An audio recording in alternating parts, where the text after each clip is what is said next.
ευχαριστήσουμε και την Αλίσσα για αυτή τη ματιά που μας έδωσε στην πραγματικότητα αυτή τη στιγμή στην Αλβανία, σαν περίπτωση μελέτης, και να ανοίξουμε να δώσουμε το βήμα, το λόγο σε ανθρώπους που θέλουν να κάνουν κάποια παρατήρηση, κάποιο σχόλιο ή ερωτήσεις, παρακαλώ πολύ.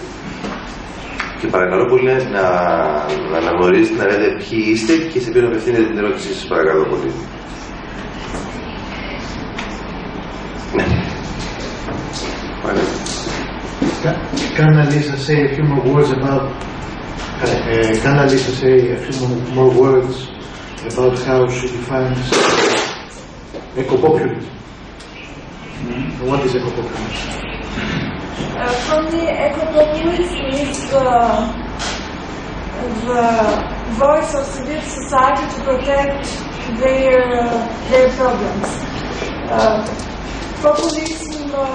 Populism in this case is to raise a voice to protect a lot of environmental problems such as toxic waste and the impact in our health.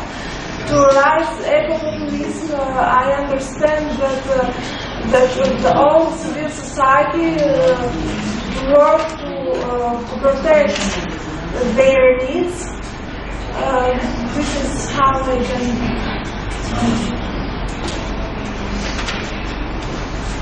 Παρακαλώ, άλλος.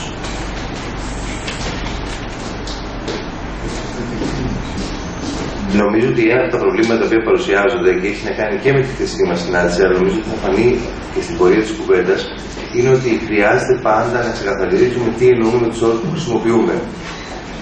Διότι σε πολλές περιπτώσεις ένας συγκεκριμένος όρος χρησιμοποιείται από τον ομιλητή θετικά και τον ανακαλύπτουμε στην πορεία της κουβέντας, και άλλες φορές χρησιμοποιείται με μια αρνητική διάθεση και πάλι το ανακαλύπτουμε στην πορεία της κουβέντας.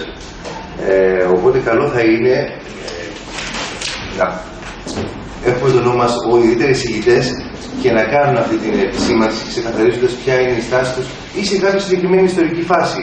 Γιατί αυτό πολλές φορές αλλάζει από στιγμή σε στιγμή, από ιστορική φάση σε ιστορική φάση. Θα ήθελε κάποιος άλλος να λάβει τον λόγο. Παρακαλώ, την κυρία. Πιο πολύ σαν τοποθέτηση και όχι σαν ερώτηση. Πριν από μία εβδομάδα παρακολούθησα μία συζήτηση για τον εθνολαϊκισμό στην έκθεση βιβλίου, την έκθεση βιβλίου.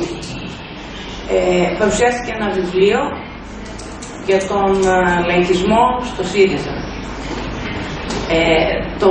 Δεν θυμάμαι το συγγραφέα, δεν θέλησα μάλλον να το συγκρατήσω.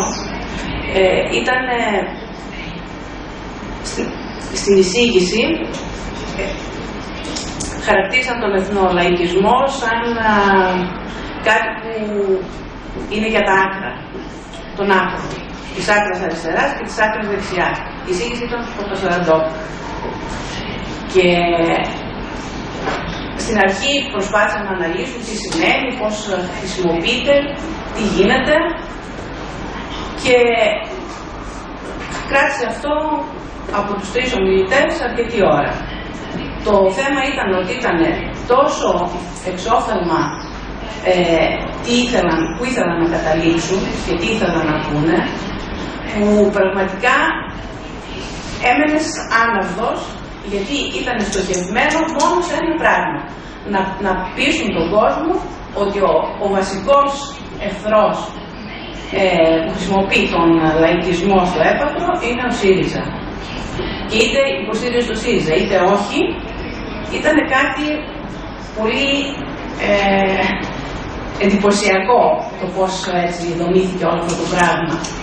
Το αποτέλεσμα ήταν στο τέλος, όταν είχαμε τις αντιρρήσεις μας ή όχι, ή τι θέλαμε να ρωτήσουμε, ο κ. Παπασαραντόπουλος μας είπε ότι έχουμε 2 λεπτά για να κάνουμε συζήτηση και ερωτήσεις. Το λέω πάνω στο θέμα που είπατε, το πώς χειρίζεται κανείς τους όρους τους διάφορους και ειδικά τον εθνολαϊκισμό, για να στοχεύσει σε κάτι που έχει στο μυαλό. Και εμείς ευχαριστούμε για την παρέμβασή σας.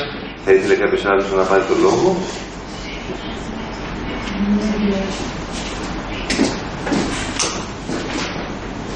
Hi, my name is Daniela Buzhinova. I come from Bulgaria. Mr. Stavrakakis yesterday, he brought up the issue of anthropocentrism and ecocentrism. So I would be interested to hear some views on behalf of probably your student, I'm not sure. Aren't you a professor of political science? I am. And he is a fellow. Okay. But he's not working on political ecology, so it's not his. Okay. It's But from anyway, you. It's from you that we and besides, it's very, very academic as an issue. Can you sort of bring it down and interpret it in some more humane words? The anthropocentrism and ecocentrism. Yes. normal words. Yes. With regard to populism, because for me, ecocentric populism is some sort of an oxymoron. I didn't say anything about ecocentric populism. No, I just wonder, would they relate ever? Yes. Thank you. So, it's not my field of expertise, so I don't really know how to answer this question about ecocentrism and populism. But as long as populism is not an ideology, it's not a coherent, concrete ideology, but more a set of discursive devices that operates in a certain logic. I mean, if we put it in a rather simplistic way, populism is a way to construct broader camps within society, to oppose one group to another. Of course, that doesn't come always in the same terms. The people that is constructed through a discourse, through a populist discourse, isn't always homogeneous or always attached to a nation. I mean, look at the recent examples of populism. One of the most recent examples of a populist social movement was the Occupy Wall Street. The Occupy Wall Street constructed a pluralist people, and many theoreticians prefer to describe the Occupy Wall Street as a multitude, especially to signify this vast variety of subjects that form the people of the Occupy. So, if populism is understood in this way, and I think that we should understand it in this way, given the historical experience and all the recent theoretical elaborations, it could be articulated with ecocentrism, as long as it sketches a specific kind of antagonism within society. And it doesn't have to be with essentialist terms. So, I guess I answered. Yeah. Was that in a humane way? Yes. A humane attempt, at least. Can I just try to extend this discussion, because I think it's a major point, and I agree with Yanis that you're not very clear on what eco-populism could mean. So maybe we could try to deepen the discussion, and rather that you're asking us, to fill it in. Maybe you could, we could ask you, or I could ask you to just throw out ideas about how this could work. Yeah. Joyce, do you think that you could fill in your view of democratic populism or populist democracy? It's a good thing with green issues. Is there a way to construct the people as green? And I will just give one example, a contrarian example, just to trigger you, because Jobbik in Hungary also has what they call an eco-political program. The Golden Dawn in Greece too. Right. And the interesting thing is, it's a bit scary, but they talk about cleaning up the Danube basin. And this use of language is, of course, very close. It triggers connotations from other kinds of cleansing, ethnic cleansing, and that they're not very straightforward in using this language. Everybody in Hungary knows that they also mean, getting rid of the Roma. So it's ambiguous. I tend to believe in the sincerity of the green program of Jobbik, but of course it's immediately tied in with the racist connotation.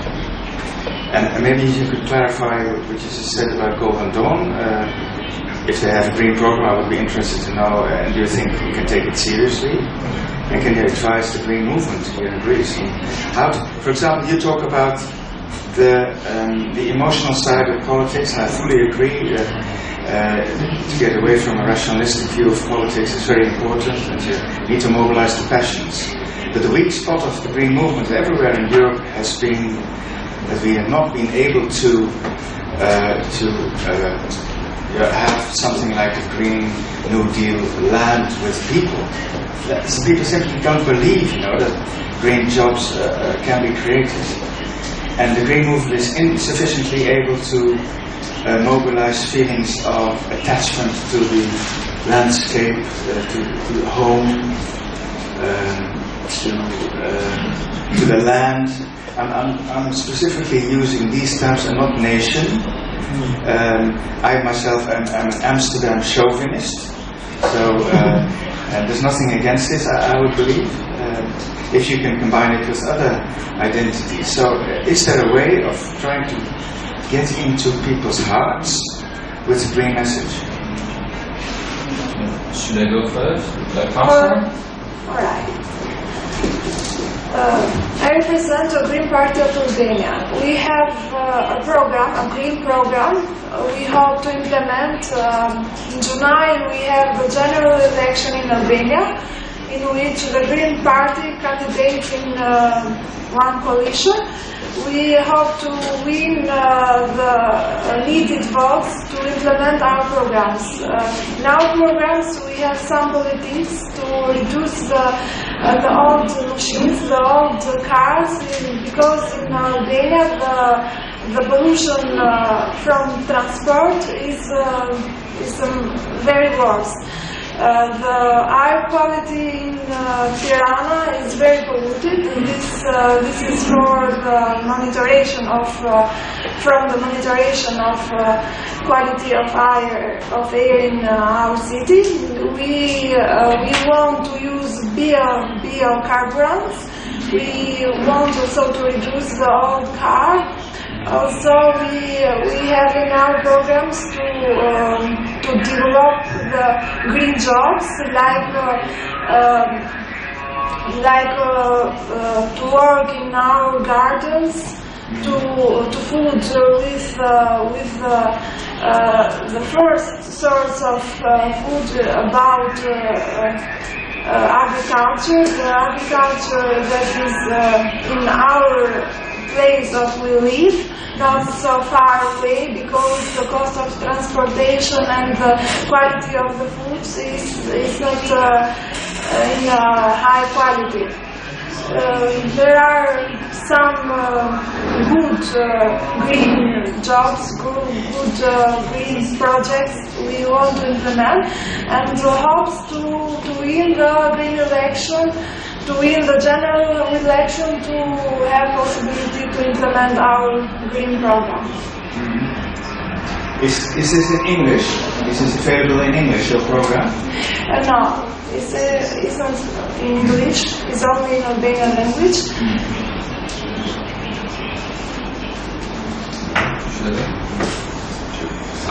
So let me be clear on one fundamental issue. I'm not implying that populism is fundamentally good or is panacea. I mean, populism isn't good or bad, it's just another way of doing politics. It's another way to articulate social antagonisms. Concerning the articulation of green politics with populism and issues of nature, land, and so on. The Golden Dawn in Greece, like Jobbik, I think it doesn't actually have a green program, but it certainly has a green group within the Golden Dawn that is concerned with green politics and so on. But again, it is always a matter of what signified is attached to the signifier, because words are deeply political. Every term is deeply political. It's a whole different thing when I talk about nature. Maybe I mean a completely different thing with Yanis or with you, Dick, or with anyone else. It's a matter of articulating certain concepts.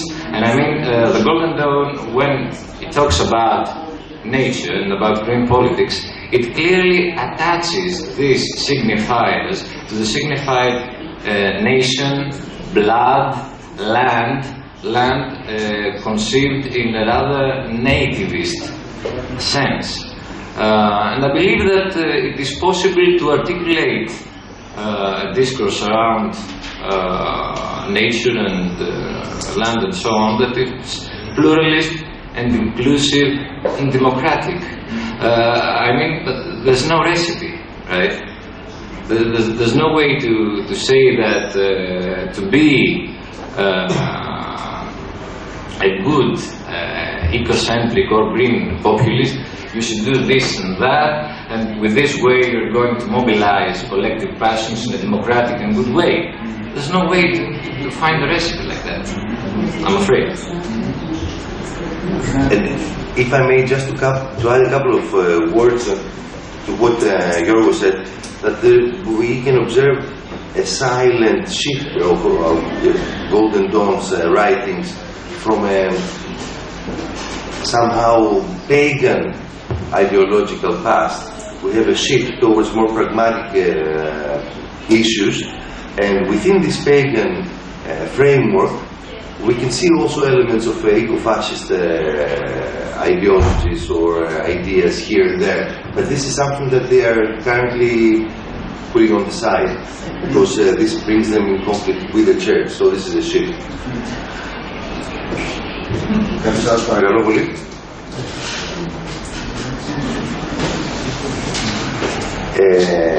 Εάν δεν έχουν οι ομιλητές, θέλετε να συμπληρώσετε κάποια πράγματα.